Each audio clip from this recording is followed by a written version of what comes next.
Welcome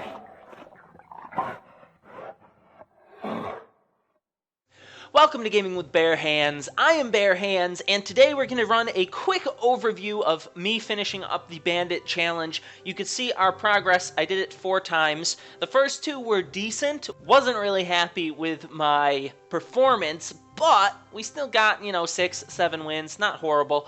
And then the third one, which came quickly after those, I must have tilted or something, but it was awful. And then I was recording with you guys, and I got up to 6 wins, 6 or 7 wins, but we went 12-0. One of the only times I've ever done that in a challenge. 12-0 is really hard for me to accomplish, and it might be the only time I've done it. I can't remember. But we went 12-0. I'm going to show you guys the last 4 games of the challenge to give you kind of an idea of what cards I decided to pick, why I picked them, and how we managed to kind of clutch some of the games out right in the last minute for the win. Check out these games. All right. Obviously, we wanted to pick the Bandit there because I feel like pretty good counter against the Bomber. I'm going to choose the Fire Spirits because Splash is always nice to have. I'm going to run with the Lightning because I feel like it's a nice win condition and arrows haven't crippled me at this point. And then we pick the Princess because if he had the Princess and we didn't have the arrows, it would have been a problem. And I'm okay with him arrowing out the Princess because it's not, crucial for our win in this game. So, wasn't really the best hookup giving him the arrows the time before. But, we find out we are a Mortar deck, and I really like Mortar and Expo decks. Pretty fond of them. So I'm going to go ahead and start off with the Mortar at the river.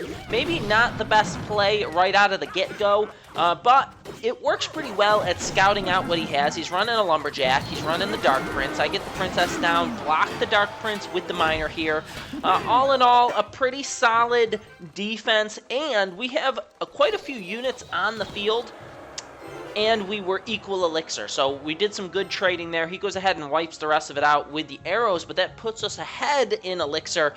So what I'm going to do is just throw the Ice Spirit up at the bridge, because in challenges, remember, chipping small amounts of damage adds up when you've got 3 minutes of overtime. So every little teeny bit of damage you could get off on the tower is helpful. He's going to throw his Bomber down in the back. I'm going to take our advantage here and run this Mortar, which he throws his Skarmy down for the first time. So now we know he has Skarmy. We need to be a little bit more careful with that. Our Mortar actually, well, we thought it was going to get 2 hits off, but it only gets 1 hit off here. The Dark Prince is going to hit the tower. Our Ice Spirit is going to freeze it for a moment, but he pretty much ties up the game there. Because of our sloppy play throwing that Mortar down. We kind of want to build up units before we play the Mortar. It's okay. We bring that tower down below 1,000 with the Miner, though, and the Princess. He takes her out with the Skeletons. Great counter for the Princess if you're willing to soak a little bit of damage on the tower. Here he comes with a Lumberjack. With his tower at 968 and us running a Lightning, I decided at this point probably the best choice to do is play a little defense, chip some damage with the Miner and things like that, and then lightninging out the tower at the end is going to be the best way to win, because playing really good defense with a Mortar right in the middle of the map is going to really shut down his pushes here. He really only has Lumberjack Dark Prince, which isn't going to get through a Tornado Mortar defense here, and splashing away. Princess is going down in the back. The Lumberjack does get to the Mortar. We throw the Fire Spirits down here for the Skeleton Army. Princess is going to die in the poison, but look at his tower, sad little tower at 453. We switch up the Miner position, which is exactly what we needed. His tower is within lightning range now. We've got our Mortar down here. We've got a Ice Spirit Princess combination with a Tornado. He's going to be sneaky with that Skeleton Army on the other side, but to no avail. Fire Spirits shut that down, and we're going to be able to just wipe that tower out here with 1 second left with that lightning spell. Good game. Really like winning in challenges with a Mortar deck. Feels good.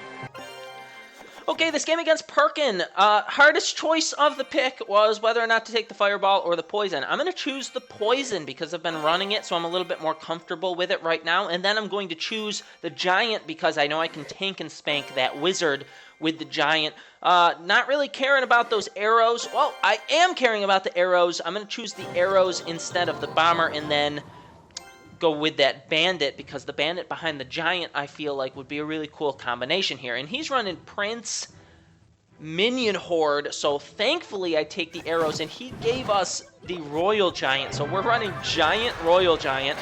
I'm going to then take advantage of him throwing down, what was that? Prince, what is the Prince? Is that 5 elixir? Or 4 elixir, but it was a solid, I think it's 5. So it was a solid 7 elixir, and we tanked with a 6 elixir Royal Giant. So we came ahead there, even though we didn't get to the tower with it. Then his fireball is going to chip damage off on our right-hand tower, killing those archers, unfortunately, but we have a little bit of an elixir lead here. With a giant lumbering toward his tower, I'm really liking having that goblin barrel. He's going to throw his minion horde into that poison, so half of them are going to die to the poison, and then we have some really awesome cards to counter the graveyard. Running the knight, running the bandit, which is decent, running the archers, which is perfect. Amazing counter to the graveyard. I don't think I picked the archers, so the fact that he chose graveyard and gave me archers is a little bit silly. And probably the reason why I won this game, because the graveyard is really, really hard to counter in these challenges. I'm going to go ahead and throw down our giant. Now that I know he's going to build up a push here, so we might as well kind of soak the incoming damage with the giant, slowly moving toward his side. And then, after his big units are dead, we could throw our Royal Giant down. At least that's the idea. He goes ahead and rushes in with the graveyard, though, which kind of freaks us out and brings our tower down super low. We probably should have arrowed there. We're going to get a hit off on the tower. 1, 2. I rushed a little bit here because I knew he was going to counter with the minion horde. But do you ever over-anticipate your elixir bar? I kind of thought we'd be able to get back around to that arrows in time to make it so that that Royal Giant play would be worth it. We bring the tower down to 289. So I'm pretty sure our poison will get pretty close to taking out that tower. I'm going to throw the giant down to tank. I'm going to get the archers down in the back this time, which is what we've needed to be doing this whole time. Archers are going to clean that up. He's going to fireball out the archers. That's probably why, well, he didn't know he had the fireball. I was going to say that's probably why he gave us the archers with the graveyard, because he knew he could just fireball them out. But he might have also picked the graveyard and then had a choice between minion horde and archers and decided to give me the archers because the minion horde is also an epic shutdown to the graveyard. Kind of a high-risk counter, though. We have the archers in the graveyard with the knight. We're not going to take any damage from this thing, and he knows it. Throwing down our arrows just to make sure that, for whatever reason, we don't get surprised there at the end. But good game against Perkin there. It was close. He could have taken out that tower if we had done any kind of a misplay against that graveyard at that point. So, very happy that we were able to not lose against that deck.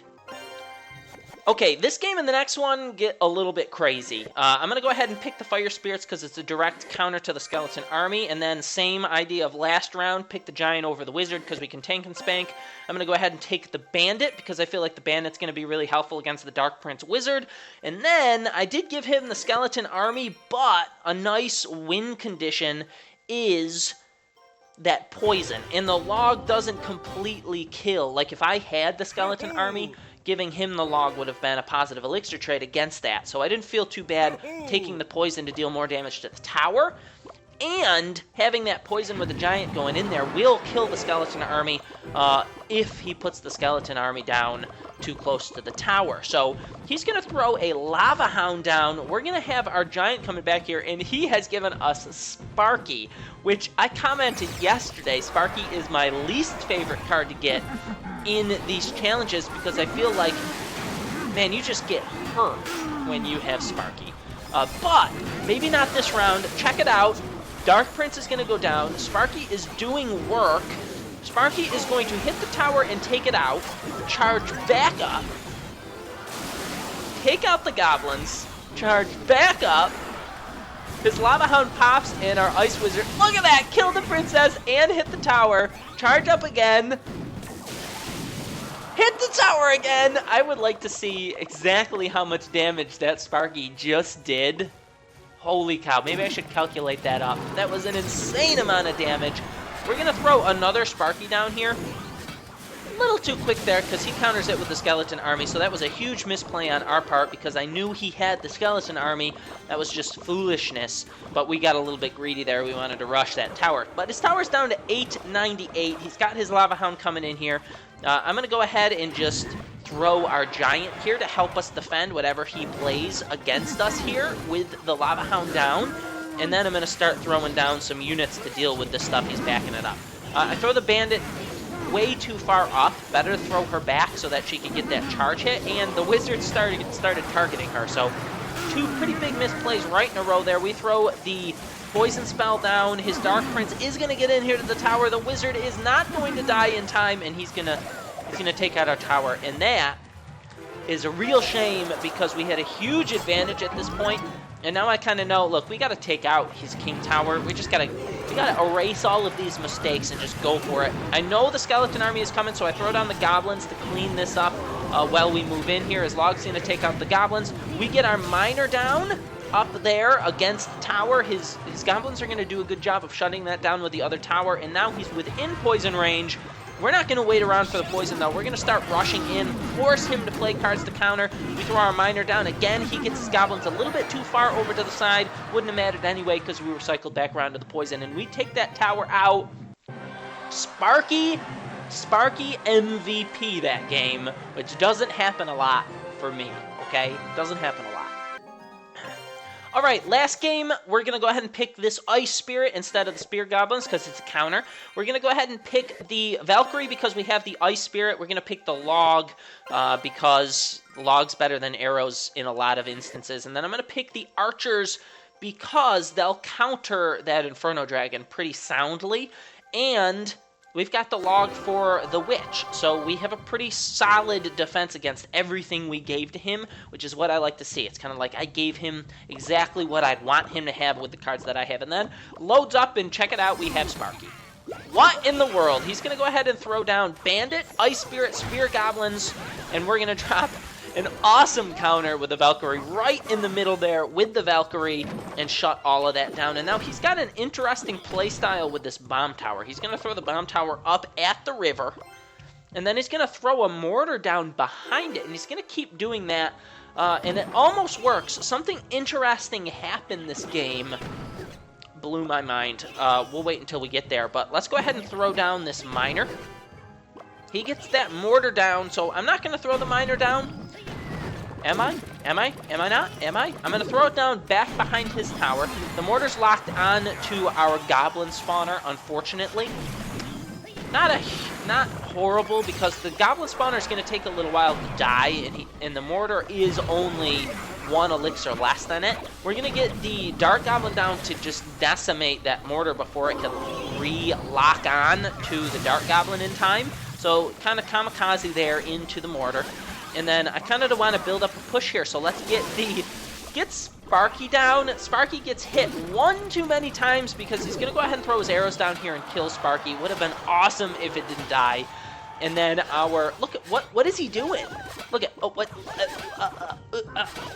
indecision, man. Indecision will cost you a lot. Should have thrown down that Ice Wizard in the back there because he could have killed that mortar before we took out the tower.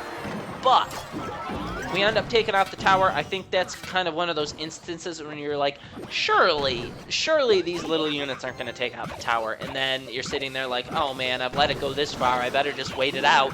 And then it kills your tower. Very disappointing. I've been there. Let's go ahead and clean up. We do not want this Inferno Dragon to get out of hand here. But our Spear Goblins are taking care of it. And then our game freezes. Our game is frozen. I'm sitting here. It didn't even give me like the red spiral of connection issue. It just stopped there with the Inferno Dragon and the Witch. Nothing was moving. And I was just like pretty much screaming. I was yelling in pain and agony. And as soon as the game started back up when I got those archers down, my tower was gone already. Oh, it hurt so bad, and I'm like, I can't believe I just had this game taken away from me with a freezing game. How dare you, Supercell? Probably my connection, but usually when it's my connection, we get the spirally connection issue. So that's one of the first time that's ever happened to me, to where it wasn't like the start of the game and it was just completely frozen and then it just backs out, you know, nobody loses. This was mid-game. So we lose a tower. We're gonna start up a slow Sparky. Sparky, guys, Sparky.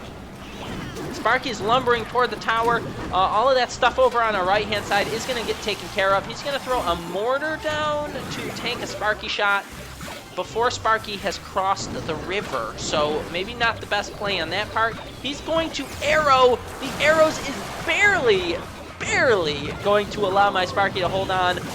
Our other Sparky... Did you see that? Did you see the timing on that? That was insane. That was absolutely insane. Sparky for the win. Game 11 and Game 12. Couldn't have beaten this challenge without good old Sparky. Never would have thought it. Never would have thought it. Unfortunately, I forgot to screenshot that wonderful "You Got the Bandit" screen, because that would have been an awesome thumbnail. That would have been pretty cool, but we didn't get it. But we have her in all of her beautiful gloriness, and I'm going to have a lot of fun playing with her, kind of trying new things. I do want to try her dashing forward and hitting something and tornadoing it back so that it does it again. I just think that that would be really, really cool. So we'll probably try that out a little bit. Very excited, though. And one of the one and only times I have 12-0 victory in a challenge. Hope that you guys have success in the Bandit Challenge. I'd like to use this card in future videos, so it would be awesome if you had it. So get to grinding, get yourself that Bandit. Let's go, guys. Don't forget to comment, like, and subscribe. I look forward to seeing you in the next video. Join me for more Gaming with Bare Hands. Wherever you are in your day, make it awesome. See you later.